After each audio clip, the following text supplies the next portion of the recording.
వెంటనే వారి వలలు విడిచి యేసు ప్రభుని వెంబడించారు. మరికొంత దూరం ముందుకెళ్ళిన తర్వాత జబదయి కుమారులు, ఎవరు వీళ్ళు?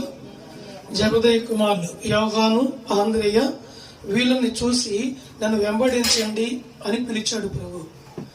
వాళ్ళకు కూడా కుటుంబాలు ఉన్నాయి, ఇల్లున్నాయి, భార్య ఉంది, ఊరుంది, ఇల్లుంది, అన్నీ ఉన్నాయి. అయితే ఏమీ ఆలోచించకుండా అక్కడ వెంటనే తమ వలలను, తమ దోణెను, వాళ్ళు చేపలు పట్టే దోణెను విడిచిపెట్టారు. వాటితో పాటు వాళ్ళ తండ్రిని కూడా విడిచిపెట్టారు. ఎవరైనా తండ్రిని విడిచిపెడతారా? విడిచిపెట్టి ఉద్యోగానికి వెళ్తున్నారు చాలా మంది. తప్పే ఉంది?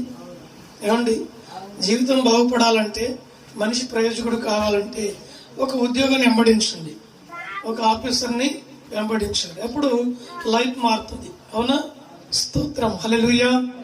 దేవుని బిడ్డలారా, నన్ను వెంబడించమన్న వెంటనే వారు ఏమీ ఆలోచన చేయకుండా తమ వలలు, తమ ధోనిని, తమ తండ్రిని మూడింటిని విడిచిపెట్టి యేసు ప్రభుని వెంబడించారు. దేవుని నామానికి మహిమ కలుగును గాక. అప్పుడు యేసు ప్రభు యవనస్తుడే, వెంబడించిన తన శిష్యులు కూడా యవనస్తులే. యవన ప్రాయంలో ఉన్నప్పుడే యేసయ్యను వెంబడించారు, యేసయ్యతో పాటు నడిచారు.